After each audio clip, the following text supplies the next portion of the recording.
Assalamualaikum warahmatullahi wabarakatuh. Kembali lagi di channel Berita Mistis.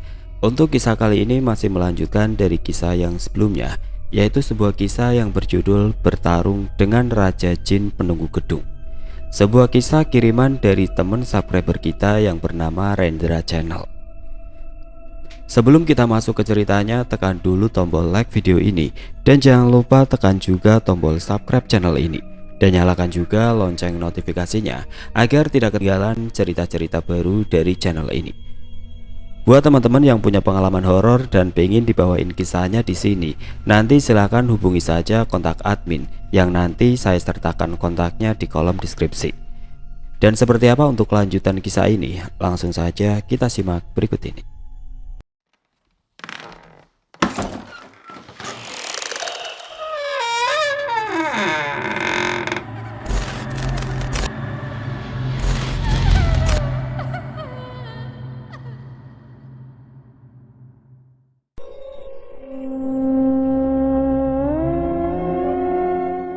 Inilah titik awal di mana saya mampu melawan jin kiriman para dukun yang sudah mengganggu, baik kiriman santet, guna-guna, dan kesurupan massal, hingga teror rumah dikelilingi ribuan demit. Awal saya berguru ilmu batin pengobatan dan ruqyah. Singkat cerita, saya pulang dari kota Bandung karena resign, mungkin sudah tidak nyaman. Setibanya di kampung, tepatnya di Kecamatan Hargelis, Kabupaten Indramayu, tiba di kampung sebelum maghrib. Saya memiliki dua adik perempuan, yang paling besar bernama Nelis, masih duduk di bangku satu SMP. Yang kedua Nur, masih 6 tahun. Assalamualaikum. Waalaikumsalam. Kamu nak, baru datang, sahut ibuku dan aku langsung mencium tangannya. Iya bu, dari Bandung, berangkat siang. Nur ada bu? Nur adikku yang paling kecil. Ada, lagi mandi sama tetenya. Bapak kemana bu? Bapak masih di sawah, belum pulang, paling sebentar lagi pulang. Badanku terasa pegel, capek, dan aku pun duduk di depan rumah sambil aku nyalakan sebatang rokok. Tidak terasa hampir mau adzan isya, aku bergegas ke musola samping rumah. Setelah sholat isya, aku duduk di depan musola. Tiba-tiba Pak Ustadz Udin ikut duduk di sampingku. Assalamualaikum, sambil menepuk pundakku. Waalaikumsalam Pak Ustadz. Dari tadi saya lihat hanya bengong. Apa ada masalah? Nggak ada Pak Ustadz, cuma lagi menikmati suasana. Pak Ustadz Udin adalah imam pengganti Pak Mawardi, guru ngaji saya. Karena sudah sepuh, jadi diganti oleh Pak Ustadz Udin sebagai imam. Tidak hanya itu, Pak Ustadz memiliki kelebihan bisa meruqyah, pengobatan, dan hal-hal tentang dunia supranatural. Assalamualaikum. Waalaikumsalam. Dan juga ada sautan Pak Ustadz membalas salam. Om Iwan, gimana kabarnya? Sambil jabat tangan dilanjut jabat tangan dengan Pak Ustadz. Alhamdulillah baik. Kamu gimana kabarnya? Alhamdulillah baik Om. Om Iwan adalah partner Pak Ustadz kalau ada pengobatan atau orang terkena santet dan lainnya. Om Iwan mempunyai kelebihan bisa melihat langsung makhluk halus atau indigo dari kecil. Om Iwan asli orang Surabaya, menikah dengan bibiku. Alhamdulillah, jangan pulang dulu ya, temenin Om sama Pak Ustadz di sini. Iya Om, lagi santai juga. Oh ya, kamu mau ikut zikiran gak? Zikir apa ya Om? Tanyaku. Zikir untuk menenangkan hati, juga mempertajam batin. Ikutan ya, sebentar lagi Pak Yanto, guru pembimbing zikir, datang ke musola ini. Saya hanya mengangguk pertanda mengokekan. Daripada nggak ada kegiatan, lebih baik ikut zikir. Singkat cerita, datang seseorang menggunakan sepeda motor dan memarkirkan di samping musola. Itu adalah Pak Yanto, guru pembimbing zikir.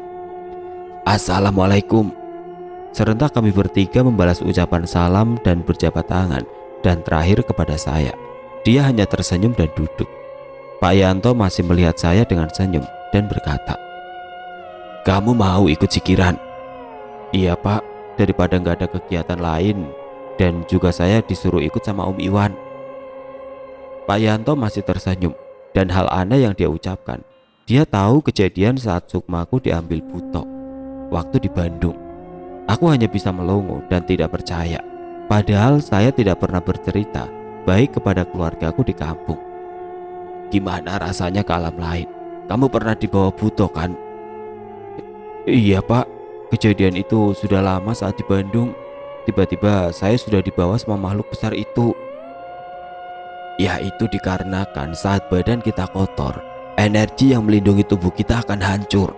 Jadi intinya, perkuat energi dengan sholat wajib 5 waktu. Selalu berzikir kepada Allah dan bersolawat pada baginda Nabi Muhammad SAW. Setan, iblis, demit tidak akan mampu menembus badan kita karena kekuatan sesungguhnya milik Allah. Aku hanya mengangguk-angguk.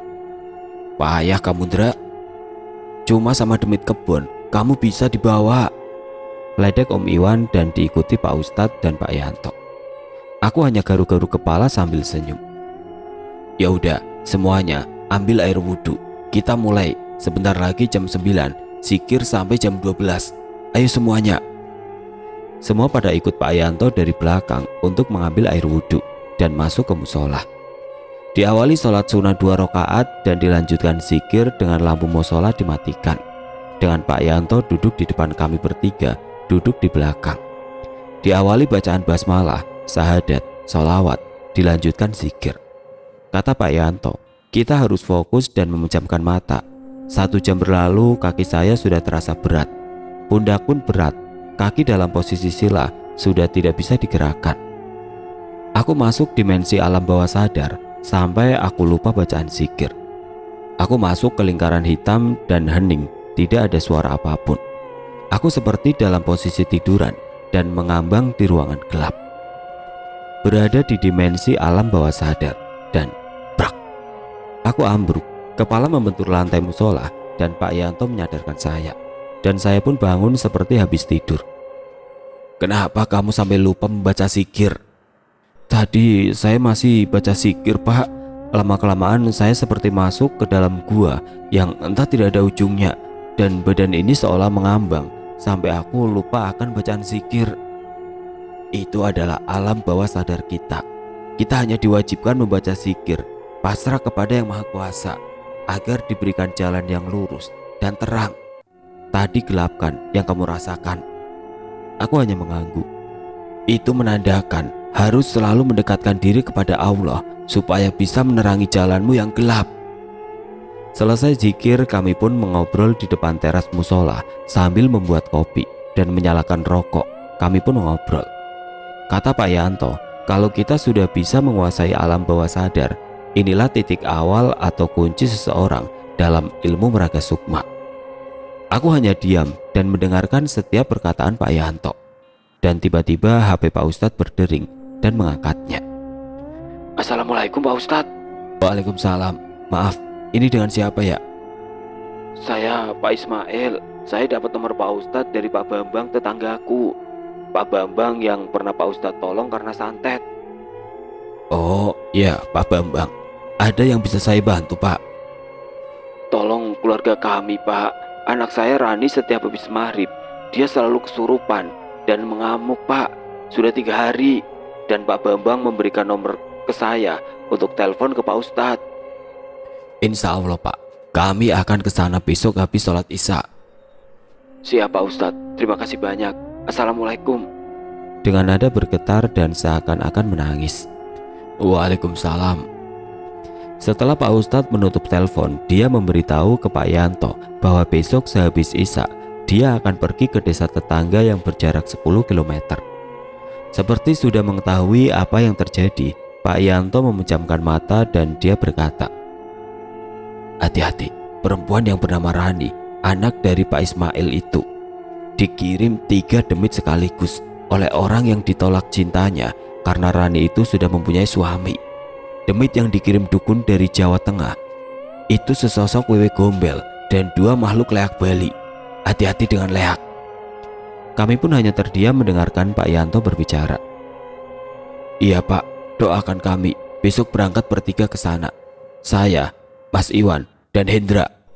Sontak aku kaget melihat ke arah Pak Ustadz. Aku juga ikut Pak Ustadz. Ya, kamu harus ikut untuk melatih mentalmu dan bagaimana cara mengusir demit-demit itu. Dengan nada lemas aku mengiyakan perkataan Pak Ustadz. Kita beralih ke cerita Rani, anak Pak Ismail yang sudah memiliki satu anak perempuan, dan sang suami Rani bekerja di Kalimantan sebagai buruh tambang. Pak Ismail memiliki dua anak perempuan. Anak pertama bernama Rani dan anak keduanya bernama Ratna. Di waktu maghrib tiba, Pak Ismail sudah tahu apa yang harus dilakukan karena pasti anaknya akan mengamuk dan kesurupan. Nak, istighfar, istighfar nak. Dengan memegang tangan dan kaki dibantu oleh para tetangganya. Istri Pak Ismail hanya terisak-isak menangis melihat anaknya sudah 4 hari selalu begini. Pak, apakah sudah menelpon Pak Ustadz? Tanya istri Pak Ismail. Sudah kemarin Bu, Pak Ustadz kesini habis sholat isya. Ini masih jam 6:30 Bu. Rani masih mengamuk dengan mata melotot dan menjulurkan lidahnya, dan tangan seolah memiliki cakar yang panjang. Tenaga Rani sungguh kuat. Sudah ada 8 orang yang memegangnya, tapi mereka kewalahan. Pak, gimana ini? Kami tidak kuat menahan tenaganya, sangat kuat. Sebentar lagi Pak Ustadz datang.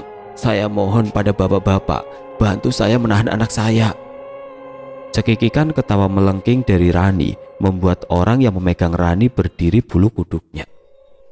Tadi dia menjulurkan lidah, sekarang dia mulai tertawa puas, membuat yang mendengarnya bergidik ngeri.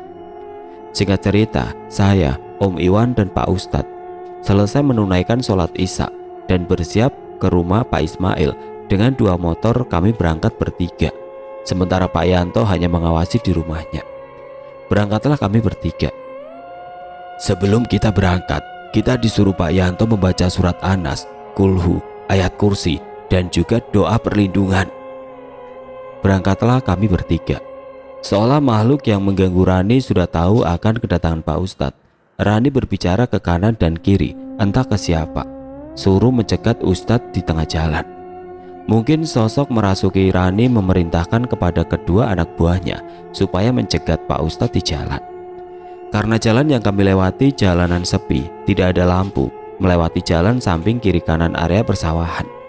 Di tengah jalan kami dikagetkan dengan datangnya bola api melayang. Sontak kami mempercepat laju motor kami, dan Pak Ustadz masih membaca ayat kursi terus-menerus.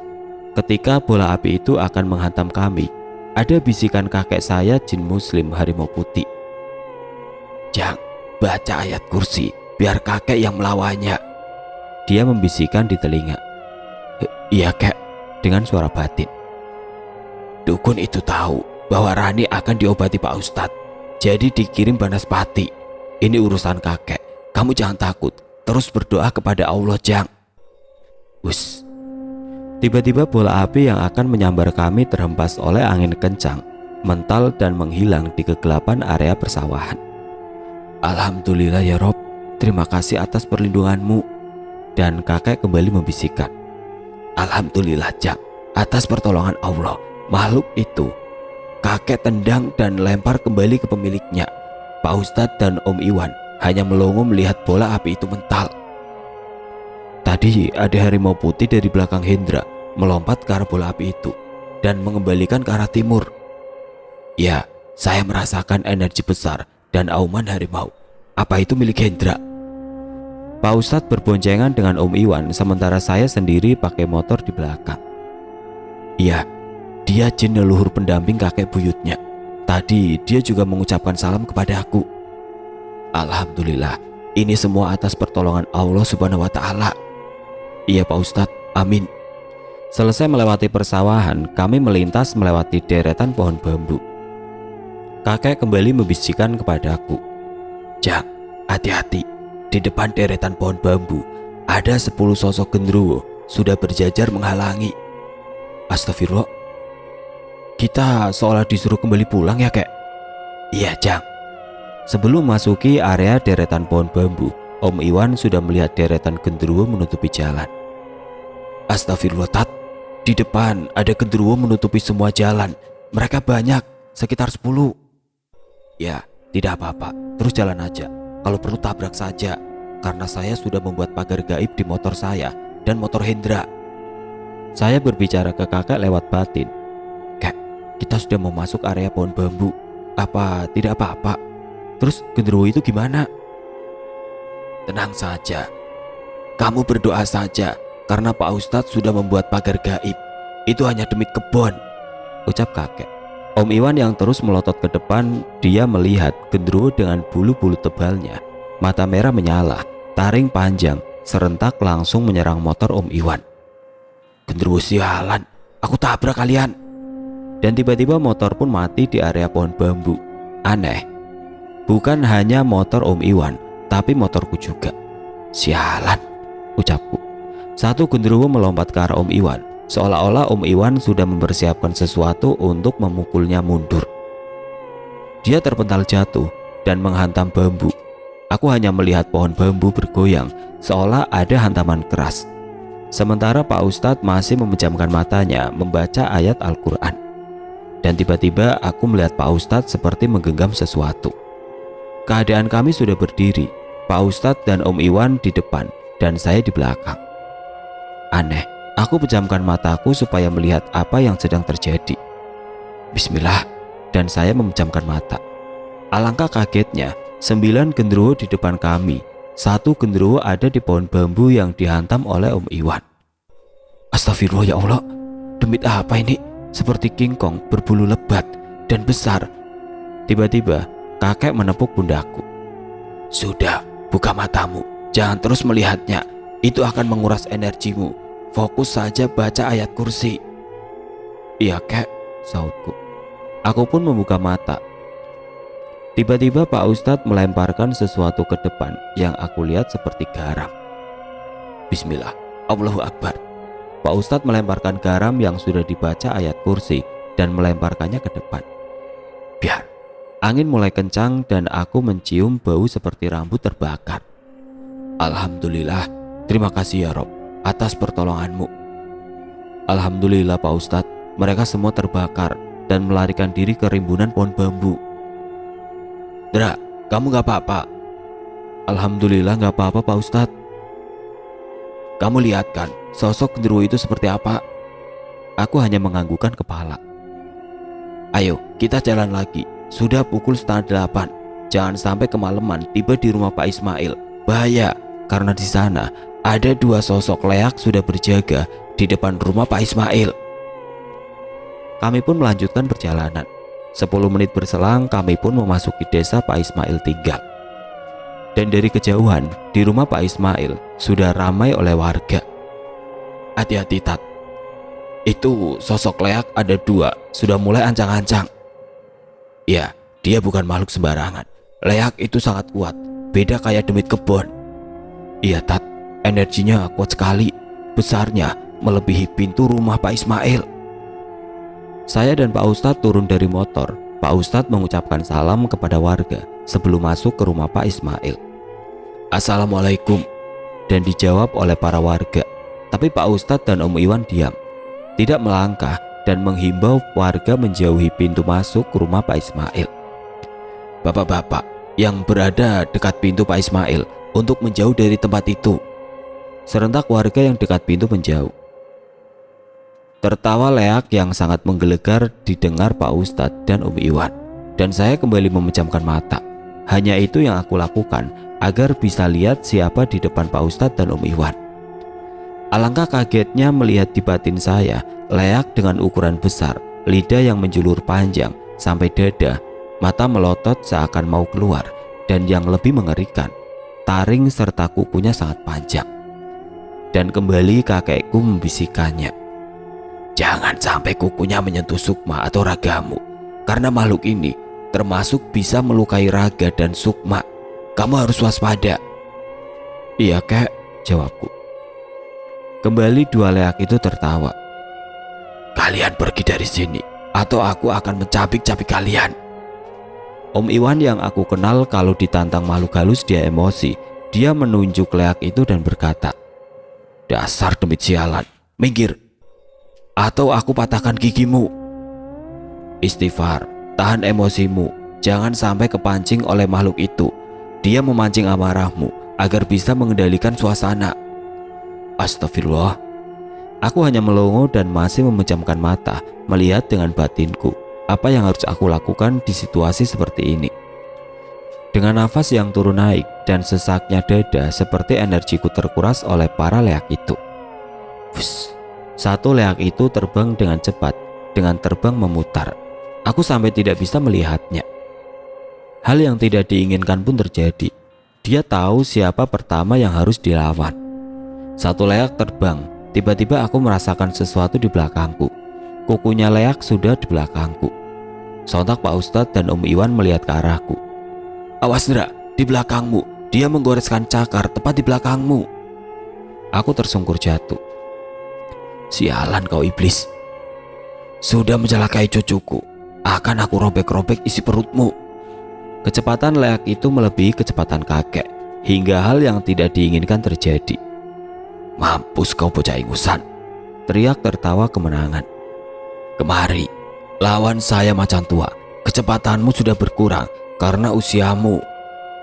Gigi kakek bergetar marah, membuat auman yang sangat kencang, hingga riuh angin besar di sekeliling rumah Pak Ismail.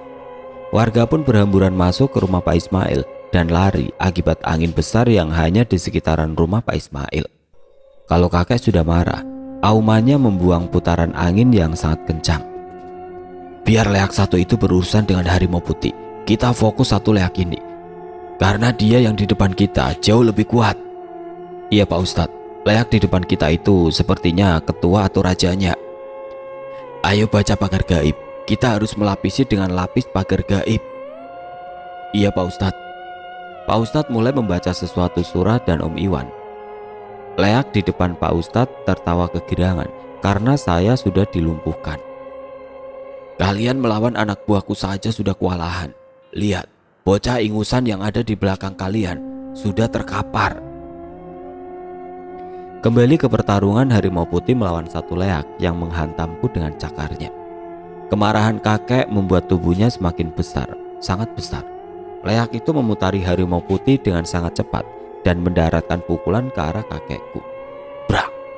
Kakek mundur 5 langkah akibat hantaman leak itu. Sialan, demit kurang ajar. Kau sudah tua, tidak secepat dulu. Menyerahlah macan tua. Tidak sudi aku mengeluarkan kata menyerah di mulutku. Dasar iblis sialan. Kembali ke kondisiku. Aku hanya terkapar lemah, gelap yang aku rasakan. Tiba-tiba di alam bawah sadarku, aku melihat kakek berbaju putih datang dan tersenyum menghampiriku. Kakek, saya ada di mana? Jawabku dengan lemah. Kakek berdoa di alam bawah sadar, Cuk. Akibat hantaman energi leak itu, kamu tenang. Harimau putih itu sedang melawannya. Ya, Kek. Aku tidak bisa apa-apa, hanya merepotkan Pak Ustadz dan Om Iwan. Kakek tersenyum dan berkata, mintalah perlindungan hanya kepada Allah Subhanahu wa Ta'ala. Niscaya Allah akan menjagamu, Cuk. Iya, Kek. Terus gimana agar saya kembali sadar? Ya sudah, berikan keris ini ke Pak Ustadz. Suruh dia yang menusukkannya ke leak itu dan kujang ini ke temannya, biar dia yang melakukannya, karena kamu belum kuat untuk memakai benda ini. Kakek mengeluarkan 2 pusaka kujang dan keris di belakang punggungnya dan memberikan kepada saya untuk diberikan ke Pak Ustadz. Baca bismillah dan baca kun fayakun dan takbir, kakek akan menyadarkanmu. Bes. Dan aku pun sadar. Kedua tanganku memegang 2 pusaka. Pusaka ini secara mata awam tidak akan terlihat, tapi oleh Pak Ustadz dan Om Iwan melihatnya. Aku coba berdiri, walaupun raga ini masih lemah. Kedua tanganku bergetar hebat, dan 2 pusaka ini seperti sudah tahu Om Iwan dan Pak Ustadz menghampiri saya dan memegang 2 pusaka keris dipegang Pak Ustadz. Kujang dipegang Om Iwan. Lalu Pak Ustadz dan Om Iwan membaca ayat kursi sebelum memakainya. Melihat benda pusaka itu, leak yang tadi mengira akan menang, dia seperti ketakutan melihat pusaka itu. Keris seperti naga dan kujang berwarna emas menyala dengan hebat dan angin kembali riuh. Sialan kau, kenapa bisa pusaka itu ada di kalian? Siapa bocah ingusan itu yang telah memberi pusaka itu? Sialan, ucap leak di depan Pak Ustadz dan Om Iwan. Sementara harimau putih masih bertarung melawan leak itu, masih imbang, dan Om Iwan mundur ke belakang. Pak Ustadz maju. Pak Ustadz lawan yang depan, saya akan membantu harimau putih itu. Tiba-tiba Om Iwan melemparkan kujang emas itu ke arah leak yang sedang bertempur dengan harimau. Wush, lesatan kujang kecepatannya melebihi leak itu dan slep. Kujang menembus leher, leak itu terkapar dan suara kesakitan yang mengerikan. Dan hantaman cakar harimau membuat leak itu hancur berkeping-keping. Alhamdulillah, ucap harimau. Sementara Pak Ustadz masih berhadapan dengan Raja Leak di depannya. Leak itu mengeluarkan ajian Braja Musti. Ketika Pak Ustadz berhadapan dengan Raja Leak sudah ancang-ancang mengeluarkan ajian Braja Musti, pukulan api besar. Mulut Komat Kamit dengan tarian khas Bali dan menggenggam tangannya ke atas. Keluarlah api yang sangat besar di tangannya. Sementara Pak Ustadz masih fokus membaca surat kursi. Api itu mengelilingi tangan Leak dengan sangat besar, semakin besar dan tambah besar. Hati-hati Tat, pukulan api itu sangat berbahaya. Ya, saya tahu. Makanya aku menyuruhmu membaca pagar gaib 7 lapis. Karena ajian ini kalau tidak ada pagar gaib, bisa langsung tewas di tempat. Iya Tat, ajian ini pernah aku lihat. Tapi tidak sebesar ini. Energinya kuat sekali. Bahkan api berwarna merah kehitaman. Aku baru lihat ini. Om Iwan yang menelan ludahnya. Aku yang sudah lemah karena masih terasa sakit di punggungku. Tiba-tiba kakekku sudah di depanku. Aku merasakan dan kakek berbicara lewat batin. Hati-hati, ini ajian terkuat pukulan api yang hanya bisa dilakukan oleh Raja Leak. Energinya sangat-sangat kuat, ucap kakekku. Biar kakek di depanmu, Jang. Karena kalau tidak, efeknya akan fatal dengan kondisimu yang lemah. Biar kakek yang menerima efeknya. Emang itu ajian apa kek sampai kakek sangat khawatir? Aku belum pernah melihat kakek khawatir ini. Jaga dirimu. Minta perlindungan kepada Allah. Pak Ustadz berteriak kepada Om Iwan yang melongo melihat Leak dengan ajiannya. Wan, cepat kamu berdiri di belakangku, cepat. Iya Tat, Om Iwan gugup. Aku tidak pernah melihat Om Iwan gugup seperti ini. Apakah ajian yang dikeluarkan Leak itu sangat dahsyat? Leak itu ketawa dengan menggelegak. Dengan ajian ini, kalian semua akan mati di tanganku. Pak Ustadz sudah ancang-ancang dengan memegang keris bergagang naga dengan kedua tangannya. Dan Leak pun melepaskan pukulan api ke arah Pak Ustadz. Mati kalian semua. Lesatan api besar melesat ke arah kami bertiga. Semakin dekat, api semakin besar. Pagar 7 lapis Pak Ustadz hancur dan tertahan oleh keris. Api semakin besar. Tangan Pak Ustadz bergetar hebat dan saya didekap oleh kakekku. Terasa hangat dan sedikit sesak. Tenanglah, ini hanya sebentar, terasa sesak Jang. Kakek dan Pak Ustadz menahan api itu dan brak. Kakek terpental dan aku pun ikut terpental dan jatuh. Ketawa Raja Leak semakin menjadi-jadi. Teriakan dan tawa kegirangan karena saya dan kakek terpental. Maafkan kek, energi kakek berkurang setelah habis lawan Leak tadi. Aku merasakan dadaku tambah sesak dan darah keluar dari mulutku dan gelap yang aku rasakan. Kakek melihat kepadaku. Auman kakek menggelegar keras, disahut auman lain dari arah belakang. 4 sosok harimau belang, harimau kuning, harimau hitam dan merah datang dari arah belakang dan mengelilingi kami berdua. Bola api besar masih tertahan keris yang dipegang Pak Ustadz dan bergetar hebat. Allahu Akbar. Lalu dibelokkan ke kiri hingga melesat ke kiri dan Om Iwan tampak lemas. Dia agak sedikit duduk, satu tangan memegang ke tanah. Dan aku pun digotong oleh warga karena panik mengeluarkan darah dan diamankan di rumah warga. Warga hanya melongo melihat Pak Ustadz dan Om Iwan. Hanya berdiri di depan rumah karena warga tidak melihat sosok-sosok yang ada di depan mereka. Leak pun berbicara. Kuat juga kau anak muda.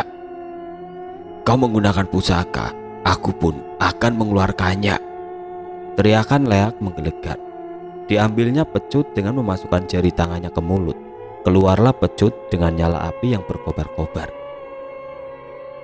Baru kali ini "Pecut ini keluar," ucap leak itu. Pak Ustadz yang kelelahan karena menahan ajian itu, sontak 4 harimau hitam belang, merah, dan kuning langsung serentak menerkam leak yang memegang pecut. Leak itu tertawa melihat lompatan 4 harimau yang akan menerkamnya dan kibaskan pecut itu. Terpental jauh 4 harimau itu dengan auman kesakitan. Harimau putih langsung berdiri dengan banyak luka, masih mengeluarkan auman keras. Tanda kemarahan yang sangat marah setelah aku dan 4 harimau lain terluka. "Dasar iblis sialan, akan aku robek-robek isi perutmu," geram harimau putih. "Sekarang giliranmu anak muda." Pecut dilayangkan ke arah Pak Ustadz dan melilit keris. Adu energi pun terjadi, hingga melemparkan keris itu ke atas karena Pak Ustadz tidak kuat menahan gagang keris itu terbang ke atas karena lilitan pecut api. Terlihat Pak Ustadz yang lelah dengan keringat membasahi baju kokonya dan kedua tangan Om Iwan menahan tubuh Pak Ustadz. "Aku belum pernah merasakan energi besar seperti ini." "Iya, energinya sangat besar. Bahkan ajian dan pusakanya bukan sembarangan. Sampai-sampai kita kelelahan dibuatnya." Sementara di dalam rumah, Pak Ismail hanya bisa melihat Pak Ustadz dan Om Iwan dari luar rumah dengan selalu berdoa dan masih memegang anaknya yang terus tertawa. "Mereka akan mati semua," ucap Rani yang masih kesurupan. Sosok yang merasuki Rani adalah sosok ketiga, yaitu Wewe Gombel, terus tertawa dengan matanya melotot ke arah luar. Leak berteriak kegirangan sambil memainkan pecut apinya. Dan saat Pak Ustadz dan Om Iwan lelah, Leak melayangkan pecut api ke mereka berdua dan bus, pecut api dipegang. Sontak Pak Ustadz melirik tangan yang megang pecut itu. Pak Yanto datang memegang pecut api yang berkobar-kobar. "Beraninya iblis sialan, sampai ketika muridku kau pukul." Tangan kiri memegang tali pecut dan tangan kanan ditarik ke atas seperti akan memegang sesuatu. "Siapa lagi kakek tua ini? Bukan urusanmu, pergi kau," ucap Leak. "Ini sudah menjadi urusanku. Kau telah melukai murid-muridku. Sekarang terima akibatnya." Keris yang tadi dilempar ke atas tiba-tiba sudah di tangan Pak Yanto. Dengan kalimat takbir menghunuskan keris ke kening Leak itu. Itu kelemahan dari Leak itu. Ada batu merah di keningnya dan terus menusuknya, hingga batu merah hancur dan keris itu menembus kepala Leak itu. Teriakan kesakitan yang membuat Pak Ustadz dan Umi Iwan menutup kupingnya. "Ah!" Leak ambruk terbakar dan menjadi abu. Sementara Rani yang masih kesurupan perlahan tidak tertawa dan cepat-cepat Pak Yanto mengunci supaya tidak kabur. "Lepaskan saya, lepaskan, lepaskan saya!" teriak Rani. Pak Ustadz, Om Iwan dan Pak Yanto masuk ke rumah Pak Ismail. "Demit kurang ajar, siapa yang mengirimi kemari hingga menyusahkan keluarga ini? Sebelum aku marah, aku tampar kamu." "Ampun, ampun, saya hanya disuruh oleh dukun. Ampun, lepaskan saya," ucap Rani yang masih kesurupan. "Saya akan melepaskanmu. Kau kembali ke orang yang menyuruh dukunmu, atau aku tampar kau di sini sampai jadi abu." "Iya maaf, ampun, saya akan kembali." Dan Pak Yanto membuka kunci yang mengikat makhluk itu dan Rani pun ambruk. Ucapan alhamdulillah dikeluarkan keluarga, Pak Ustadz dan Pak Yanto. "Wan, Iwan, berikan air ini ke Hendra. Dia hanya pingsan, efek terkena hantaman tadi. Insya Allah tidak terjadi apa-apa. Sana, cepat berikan," ucap Pak Yanto. "Iya." Dan Om Iwan memberikan dan meminumkan kepada saya yang belum sadar. Pak Yanto dan Pak Ustadz memagar gaib rumah Pak Ismail dengan bacaan sholawat mengelilingi rumah dan taburan garam yang sudah dibacakan ayat kursi dan bacaan doa lainnya. Berkat Tuhan Yang Maha Esa semuanya diberi keselamatan. Pak Ustadz dan Pak Yanto pun pamit ke Pak Ismail. "Aku pamit dulu ya Pak. Semoga keluarga Bapak diberikan perlindungan oleh Allah Subhanahu wa Ta'ala. Dan jangan lupa, rumah ini selalu diisi dengan suara lantunan Al-Quran biar teduh." "Iya Pak, insya Allah setelah ini saya sekeluarga akan syukuran atas pertolongan Allah Subhanahu wa Ta'ala." Pak Ustadz dan Pak Yanto keluar dan mengucapkan salam. Sementara aku yang masih pingsan diantar oleh salah satu warga yang memiliki mobil dengan menggunakan mobil Colt, dan Om Iwan, Pak Ustadz, dan Pak Yanto mengiringi di depan mobil. Ini awal saya mulai belajar dengan Pak Yanto sebagai guru pembimbing, serta bisa menolong orang-orang karena gangguan makhluk-makhluk tidak kasat mata. Dan semua didasari oleh iman yang kuat dan yakin kepada Allah. Acara pemilihan kepala desa yang berujung malapetaka. Aku yang pingsan dibawa oleh salah satu tetangga Pak Ismail yang mempunyai mobil kolbak. Sesampainya di rumah Pak Yanto, Pak Ustadz dan Om Iwan membopongku sampai ke dalam rumah, yang membuat ibu dan bapakku panik. "Assalamualaikum," dan dijawab oleh ibuku. "Waalaikumsalam. Astagfirullah, ada apa dengan anakku?" ucap ibuku panik, dan juga bapakku keluar menanyakan ke Om Iwan. "Wan, kenapa anakku sampai banyak darah di bajunya?" Om Iwan gugup. "Nanti akan saya jelaskan, Pak. Kita bawa dulu Hendra ke dalam rumah. Dia hanya pingsan." "Iya Pak Ustadz, silakan bawa ke dalam." Ditidurkannya saya di ruang tengah dan ibu cepat-cepat membersihkan sisa-sisa darah di mulutku dan membawa baju dan menggantinya. "Gini Pak, tadi saya dan Iwan membantu keluarga Pak Ismail tetangga desa sebelah yang dikirim makhluk oleh dukun, dan kami pun membantunya dengan ikhlas." "Iya Pak Ustadz." "Bapak tenang saja, anak ini memiliki raga dan sukma yang kuat. Jadi jangan khawatir, besok juga akan sadar." "Baik Pak, terus gimana dengan keluarga Pak Ismail? Apa mereka selamat semua Pak?" "Alhamdulillah, atas pertolongan Gusti Allah, semuanya selamat." Dan tidak lama Pak Ustadz, Pak Yanto dan Om Iwan meninggalkan rumah keluarga saya. Nelis dan Nur, kedua adik perempuan, khawatir dan menangis. "Mak, kenapa banyak darah?" ucapnya menahan tangis. "Gak apa-apa, kakakmu itu kuat. Jadi jangan khawatir ya nak. Lebih baik kamu tidur, ini sudah hampir tengah malam." Dan adikku membawa adiknya yang kecil untuk kembali tidur. Pagi pun tiba. Kepalaku terasa berat dan badanku sangat lemas. Aku membuka kedua mataku. Aku kaget. Tiba-tiba sudah ada di dalam rumah, tepatnya di ruang tengah. Aku memaksakan untuk duduk, meski badan terasa sakit semua. "Kamu sudah bangun nak?" ibuku sambil membawa teh hangat. Dan aku pun meminumnya. Setelah itu aku coba bangkit dibantu ibuku. Aku ingin berjemur di luar untuk memulihkan badanku mumpung masih sangat pagi. Setelah di luar dibantu ibu dan aku pun duduk dengan kursi yang sudah disediakan ibu. Aku terdiam sambil menikmati cahaya mentari di pagi hari yang terasa hangat. Tiba-tiba Om Iwan dan Pak Ustadz datang. "Assalamualaikum." "Waalaikumsalam Pak Ustadz, Om Iwan. Gimana kondisi Mundra?" "Alhamdulillah sudah agak baikan Pak Ustadz." "Alhamdulillah Ndra, syukur. Aku dimarahi bibimu karena membawamu ikut." "Gak apa-apa Om, bukan Om yang ajak. Bilang saja atas kemauan sendiri. Kalau untuk membantu orang saya ikhlas Om. Tidak peduli apa yang akan terjadi padaku." "Ya sudah, kamu jaga kondisimu. Jangan lupa banyak minum air putih. Membutuhkan waktu 3 hari untuk fit kembali." Singkat cerita, setelah 3 hari aku sudah mulai bugar kembali dan melaksanakan aktivitas membantu bapak di sawah. Dan setelah di sawah, kami pun beristirahat dekat sungai yang dipenuhi oleh rimbunnya pohon bambu. Kami pun duduk di bawahnya dan menyalakan sebatang rokok. Bapak bercerita waktu mudanya. Waktu itu bapak masih muda dan belum menikah. Bapak naik ke atas pohon mangga yang sangat tinggi dan besar. Bapak sudah di atas pohon yang tinggi dan terpleset jatuh ke bawah. Aneh, bapak jatuh dengan posisi berdiri dan tidak ada yang terluka, hanya goresan dari ranting-ranting pohon di tangannya. Dan bapak bercerita waktu masih muda, bapak bisa melihat makhluk-makhluk tidak kasat mata.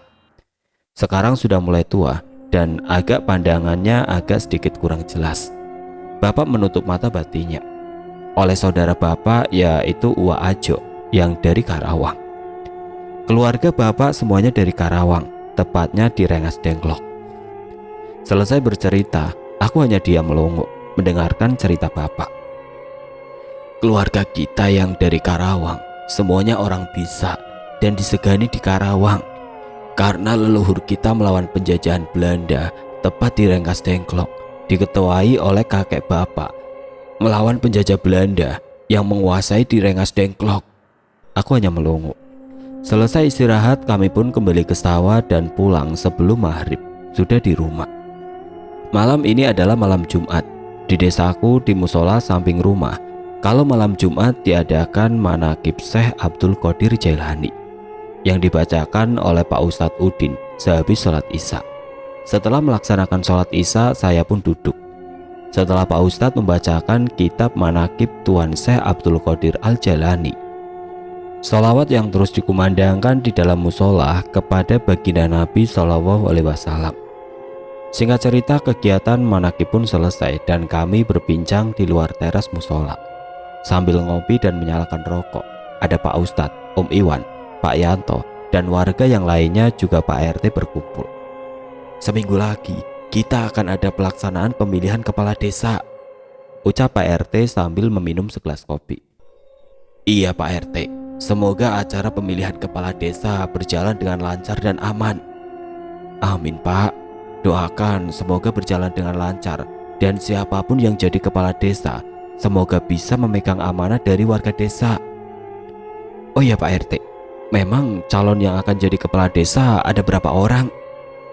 Calonnya ada 4. Yang pertama Pak Asep Sulaiman, juragan pabrik penggilingan padi.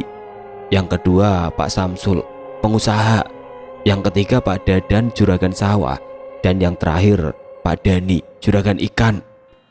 Oh, semoga berjalan dengan lancar Pak RT. Amin. Dan Pak RT dan warga yang ikut manakib satu persatu meninggalkan musola. Tinggal kami berempat di depan teras musola, Pak Yanto, Pak Ustadz, Om Iwan, dan saya. Ada sesuatu yang akan terjadi di pemilihan desa di desa ini. Semoga firasatku tidak benar. Sesuatu apa Pak Yanto? Nanti kalian akan lihat sendiri. Ada 2 calon yang menggandeng dukun agar supaya menang dalam pemilihan kepala desa, dan 2 calon yang murni tidak menggunakan hal-hal syirik. Semoga ini hanya firasatku dan tidak akan terjadi. Amin Pak, semoga Allah melindungi desa ini. Pasti kayaknya bakal rame. Pasti rame Om, namanya juga pemilihan kepala desa. Bukan rame itu, demit-demit kiriman antar calon kepala desa, Om Iwan sambil tertawa. Dibalas senyuman oleh Pak Yanto dan Pak Ustadz. Aku hanya menggaruk kepala yang tidak gatal sambil tersenyum. Ya sudah, kita sekarang pulang.